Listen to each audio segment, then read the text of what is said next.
ಬೆಂಗಳೂರು ಫಸ್ಟ್ಗೆ ಸ್ವಾಗತ. ನಾನು ಶ್ವೇತಾ. ಈಗ ಹೆಡ್ಲೈನ್ಸ್.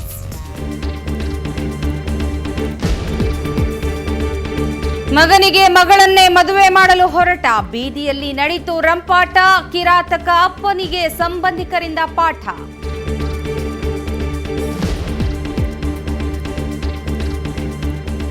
ಬೌದ್ಧ ಧರ್ಮದ ಕಠಿಣ ಶಿಕ್ಷೆಗೆ ಹೆದರಿದ ಬಾಲಕ, ಬೈಲುಕುಪ್ಪೆಯಿಂದ ಓಡಿ ಬಂದ ಬೆಂಗಾಳಿ ಹುಡುಗ, ಮಲ್ಲೇಶ್ವರಂ ಪೊಲೀಸರಿಂದ ರಕ್ಷಣೆ.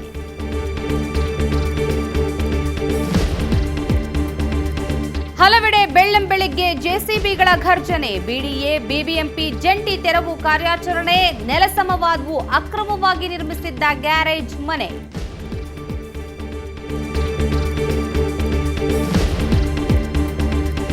ಮದರ್ ಡೈರಿ ಬೂತ್ಗಳ ಬಾಡಿಗೆ ದಿಢೀರ್ ಏರಿಕೆ, ಹೆಚ್ಚು ವ್ಯಾಪಾರವಾದರೆ ಹೆಚ್ಚು ಬಾಡಿಗೆ ಪಾವತಿಸಬೇಕು. ಕೆಎಂಎಫ್ ನಿರ್ಧಾರದಿಂದ ಏಜೆಂಟ್ಸ್ ಕಂಗಾಲು.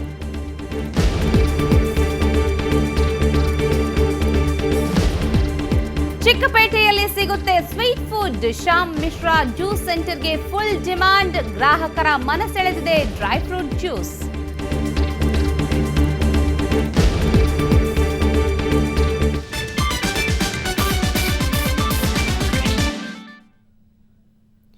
ಪೋಷಕರು ತಮ್ಮ ಮಕ್ಕಳಿಗೆ ಒಳ್ಳೆಯ ಸಂಬಂಧ ನೋಡಿ ಮದುವೆ ಮಾಡೋದು ಕಾಮನ್. ಆದರೆ ಇಲ್ಲೊಬ್ಬ ದುರುಳ ತನ್ನ ಮಗಳಿಗೆ ಮಗಳನ್ನೇ ಮದುವೆ ಮಾಡಲು ಹೊರಟಿದ್ದ. ಕೊನೆಗೆ ಆತನಿಗೆ ಸಂಬಂಧಿಕರೇ ಒದ್ದು ಬುದ್ಧಿ ಕಲಿಸಿದ್ರು.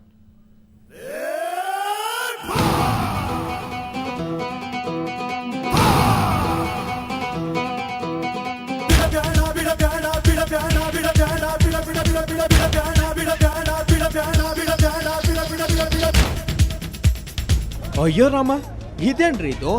ಯಾರಿಗೆ ಯಾರೋ ಹೊಡಿತಿದ್ದಾರೆ, ಮತ್ತಾರೋ ಬಂದು ಎಳೆದಾಡ್ತಿದ್ದಾರೆ. ಅಬ್ಬಾ, ಇಲ್ಲಿ ನೋಡಿ, ಸಿನಿಮಾ ಸ್ಟೈಲ್ನಲ್ಲಿ ಕಾಲೆತ್ತಿ ಹಾಕಿ ಒದಿತಿದ್ದಾನೆ ಅಂತ.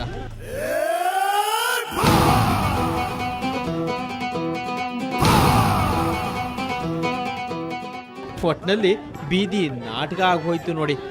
ಅಕ್ಕಪಕ್ಕದಲ್ಲಿದ್ದವರಿಗೆ ಬಿಟ್ಟಿ ಎಂಟರ್ಟೈನ್ಮೆಂಟ್.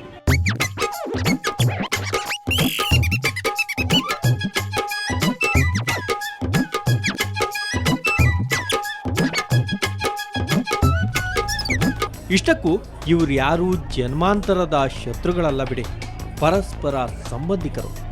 ಆದರೆ ಹಿಂಗೆ ಹೊಡೆದಾಡೋದಕ್ಕೆ ಕಾರಣವಾಗಿದ್ದು ಇಬ್ಬರು ಹೆಂಡಿರ ಐನಾತಿ ಗಂಡ ಮಾಡಿದ ಎಡವಟ್ಟು. ಬೆಂಗಳೂರು ಹೊರವಲಯದ ಆನೇಕಲ್ ನೆರಳೂರಿನ ಶಿವಕುಮಾರ್ ಅನ್ನೋ ಈ ಆಸಾಮಿ ಇದಾನಲ್ಲ, ಇವನು ಒಂದು ಸಾಕಾಗಲ್ಲ, ಎರಡೆರಡು ಮದುವೆ ಮಾಡಿಕೊಂಡಿದ್ದ. ಮೊದಲ ಹೆಂಡತಿ ನಿಂಗಮ್ಮನನ್ನ ದಾವಣಗೆರೆಯಲ್ಲಿ ಬಿಟ್ಟಿದ್ದ. ಇವಳಿಗೆ ಒಬ್ಬಳು ಮಗಳು.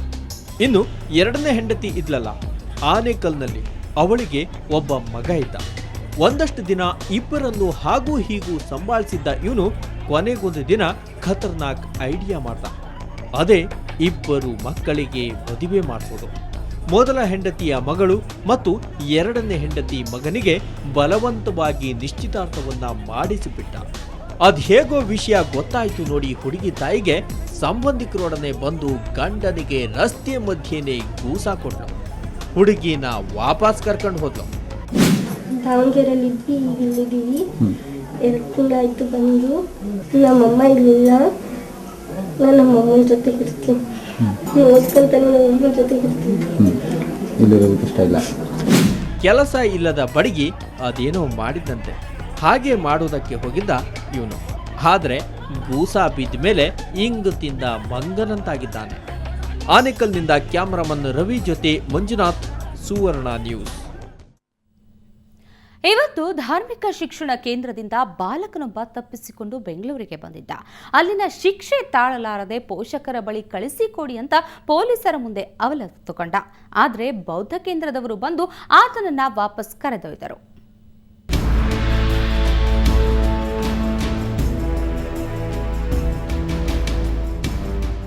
ಬೆನ್ನ ಮೇಲಿನ ಬಾಸುಂಡೆಗಳನ್ನು ತೋರಿಸುತ್ತಾ ಅಳಲು ತೋಡಿಕೊಳ್ತಿರೋನು ಸೇರಿಂಗ್ ಬೋಂಡು.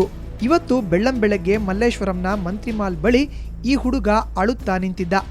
ಅನುಮಾನಗೊಂಡು ಸಬ್ ಇನ್ಸ್ಪೆಕ್ಟರ್ ಶ್ರೀನಿವಾಸ್ ಈ ಬಾಲಕನನ್ನ ಸ್ಟೇಷನ್ಗೆ ಕರೆದುಕೊಂಡು ಹೋಗಿ ವಿಚಾರಿಸಿದಾಗ ತನ್ನ ಕತೆ ಬಿಚ್ಚಿಟ್ಟ. ಈ ಬಾಲಕ ಮೂಲತಃ ಪಶ್ಚಿಮ ಬಂಗಾಳದ ಸಿಲಿಗುರಿಯವನು.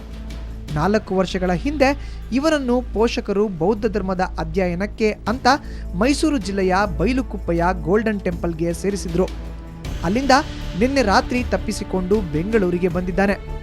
ತಪ್ಪಿಸಿಕೊಂಡು ಬಂದಿದ್ಯಾಕೆ ಅಂತ ಕೇಳಿದ್ರೆ ಮೈ ಮೇಲಿನ ಬಾಸುಂಡೆಗಳನ್ನ ತೋರಿಸ್ದ. ಅಲ್ಲದೆ ತನಗೆ ಸನ್ಯಾಸಿಯಾಗಲು ಇಷ್ಟವಿಲ್ಲ, ನನ್ನನ್ನು ನನ್ನ ಪೋಷಕರ ಬಳಿ ಕಳುಹಿಸಿಕೊಡಿ ಅಂತ ಅಂಗಲಾಚಿಕೊಂಡ. ಇವನ ಕಷ್ಟ ಅರ್ಥ ಮಾಡಿಕೊಂಡ ಸಬ್ ಇನ್ಸ್ಪೆಕ್ಟರ್ ಶ್ರೀನಿವಾಸ್ ತಕ್ಷಣ ಬೈಲುಕುಪ್ಪೆಯ ಬೌದ್ಧ ಕೇಂದ್ರವನ್ನ ಸಂಪರ್ಕಿಸಿದರು. ಅಲ್ಲಿಂದ ಬಂದ ಬೌದ್ಧ ಭಿಕ್ಷು ಸೋನಂ ಪೂರ್ಬು ನೇಗಿ ವಿಪರೀತ ತುಂಟತನ ಮಾಡಿದ್ದರಿಂದ ಶಿಕ್ಷೆ ಕೊಟ್ಟಿದ್ದು ಸತ್ಯ ಅಂತ ಒಪ್ಪಿಕೊಂಡ್ರು. ಬಳಿಕ ಬಾಲಕನಿಗೆ ಹಿಂಸೆ ಕೊಡುವುದಿಲ್ಲ, ಆತನನ್ನ ಪೋಷಕರ ವಶಕ್ಕೆ ಕೊಡುವುದಾಗಿ ಹೇಳಿ ಮುಚ್ಚಳಿಕೆ ಬರೆದುಕೊಟ್ಟು ಜೊತೆಗೆ ಕರೆದೊಯ್ದ್ರು. ಏನೇ ಆಗಲಿ, ಹೀಗೆ ಹಿಂಸೆ ಕೊಟ್ಟು ಯಾರನ್ನಾದರೂ ಸನ್ಯಾಸಿಯಾಗಿಸಬಹುದಾ ಅನ್ನೋ ಪ್ರಶ್ನೆಗೆ ಮಾತ್ರ ಉತ್ತರ ಸಿಗಲಿಲ್ಲ. ಬೆಂಗಳೂರಿಂದ ಗುಂಡೂರಾವ್, ಕ್ರೈಮ್ ಬ್ಯೂರೋ, ಸುವರ್ಣ ನ್ಯೂಸ್. ಅವರು ಹೊಟ್ಟೆಪಾಡಿಗಾಗಿ ಹುಟ್ಟಿದ ಊರು ಬಿಟ್ಟು ಬೆಂಗಳೂರಿಗೆ ಬಂದಿದ್ರು. ಕೆಲಸ ಸಿಕ್ಕಿದ ಖುಷಿಯಲ್ಲಿದ್ದ ಅವರ ಬಾಳಲ್ಲಿ ವಿಧಿ ಚೆಲ್ಲಾಟವಾಡಿದೆ. ಕೆಂಗೇರಿ ಬಳಿ ಗೋಡೆ ದುರಂತದಲ್ಲಿ 2 ಮಹಿಳೆಯರು ಮೃತಪಟ್ಟಿದ್ದು, ಇಡೀ ಕುಟುಂಬ ಶೋಕ ಸಾಗರದಲ್ಲಿ ಮುಳುಗಿದೆ.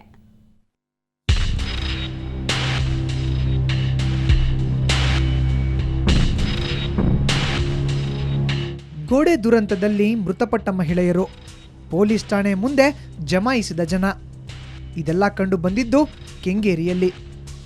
ಇವತ್ತು ಕೆಂಗೇರಿಯ ಮಾರಪ್ಪ ಟೌನ್ ಬಳಿ ಗೋಡೆ ತೆರವು ಕಾರ್ಯ ಮಾಡುತ್ತಿದ್ದಾಗ ಇದ್ದಕ್ಕಿದ್ದಂತೆ ಗೋಡೆ ಕುಸಿದು 2 ಮಹಿಳೆಯರು ಮೃತಪಟ್ಟರು. 45 ವರ್ಷದ ರಾಜಮ್ಮ, 24 ವರ್ಷದ ಮಂಗಮ್ಮ ಸ್ಥಳದಲ್ಲೇ ಸಾವನ್ನಪ್ಪಿದ್ರು. ಕೂಲಿ ಕೆಲಸ ಮಾಡಕ್ಕೆ ಬಂದಿದ್ದೀವಿ. 4 ಜನ ಮಕ್ಕಳು ಇದ್ದಾರೆ ಸರ್. ಅದು ಗೆಡ್ಡೆ ಬಿದ್ದು ಬಿಟ್ಟು ಹೋಗ್ಬಿಟ್ರು ಅವರು. ನಾವು ಆಂಧ್ರ ಸರ್. ನಮ್ಮದು ನಾವು ಒಂದು 70 ಜನ ಮೇಲೆ ಇದ್ದೀವಿ ಸರ್. ನಾವೇ ಬಂದೀವಿ ಸರ್, ಕೂಲಿ ಕೆಲಸ ಮಾಡೋದು ನಾವೇ ಬಂದಿದ್ದೀವಿ. ಅಂದ ಹಾಗೆ ಇವರೆಲ್ಲ ಕೂಲಿ ಆರಿಸಿಕೊಂಡು 2 ವರ್ಷದ ಹಿಂದೆಯೇ ಬೆಂಗಳೂರಿಗೆ ಬಂದಿದ್ದಾರೆ. ಭಾಸ್ಕರ್ ಎಂಬುವರ ಮೂಲಕ ನಿನ್ನೆಯಷ್ಟೇ ಈ ಅಪಾರ್ಟ್ಮೆಂಟಲ್ಲಿ ಕೆಲಸ ಗಿಟ್ಟಿಸಿಕೊಂಡಿದ್ರು. ಒಂದೇ ಕುಟುಂಬದ 10 ಜನರು ಇವತ್ತು ಬೆಳಗ್ಗೆ ಕೆಲಸಕ್ಕೆ ಹಾಜರಾಗಿದ್ರು. ಮಧ್ಯಾಹ್ನದ ವೇಳೆಗೆ ಕಟ್ಟಡದ ಪಕ್ಕದಲ್ಲಿ ನಿರ್ಮಿಸಲಾಗಿದ್ದ ಗೋಡೆಯನ್ನು ತೆರವುಗೊಳಿಸಲು ಮುಂದಾದಾಗ ಈ ದುರಂತ ಸಂಭವಿಸಿ 2 ಸಾವಿಗೀಡಾದರು. ಸರ್, ಆಂಧ್ರದಿಂದ కొన్ని వేలాది ಮಂದಿ ಬಂದಿದ್ದಾರೆ ಸರ್ ಈ ಕಡೆಗೆ ಕರ್ನಾಟಕದಲ್ಲಿ ಕೆಲಸ ಮಾಡೋಕೆ. ಈ ಕಡೆನೇ ಜಾಸ್ತಿ ಕೆಲಸ ಮಾಡೋದು. ಮತ್ತು ಕೊಂತ ಜನ, ಭಾಳ ಜನ ಇಲ್ಲಿ ಕಂಟ್ರಾಟ್ಗಳು ಮತ್ತು ಮೇಸ್ರಿಗಳು ಅಲ್ಲಿ ಇಲ್ಲಿ ಕೆಲಸ ಮಾಡೋಕೆ ಕರ್ಕೊಂಡು ಹೋಗ್ತಾ ಇದ್ದಾರೆ. ಅವ್ರ ಮಕ್ಕಳು ಸಹ ಚಿಕ್ಕ ಮಕ್ಕಳು. ಅವ್ರಿಗೆ ಸಹಕಾರ ನಿಮ್ಮಿಂದ ಅವ್ರಿಗೆ ಎಲ್ಲೆಲ್ಲ ಆಗಲಿ, ನಮ್ಮಂತ ಬಡವರಿಗೆ ನಿಮ್ಮಿಂದ ಉಪಕಾರ ಆಗಬೇಕಂತ. 2 ಮಹಿಳೆಯರನ್ನು ಕಳೆದುಕೊಂಡ ಬಡ ಕುಟುಂಬಕ್ಕೀಗ ದಿಕ್ಕು ತೋಚದಂತಾಗಿದೆ. ಪ್ರಕರಣ ದಾಖಲಿಸಿಕೊಂಡಿರುವ ಕೆಂಗೇರಿ ಪೊಲೀಸರು ಕಟ್ಟಡದ ಮಾಲೀಕ ಬಾಲಾಜಿ ವಿರುದ್ಧ ನಿರ್ಲಕ್ಷ್ಯತನದ ಪ್ರಕರಣ ದಾಖಲಿಸಿಕೊಂಡಿದ್ದಾರೆ. ಬೆಂಗಳೂರಿಂದ ಕ್ಯಾಮರಾ ಪರ್ಸನ್ ವೆಂಕಟ್ ಜೊತೆ ರವಿಕುಮಾರ್, ಸುವರ್ಣ ನ್ಯೂಸ್. ಬೆಂಗಳೂರು ಫಸ್ಟ್ ಮುಂದುವರಿಯುತ್ತೆ ಬ್ರೇಕ್ನ ನಂತರ.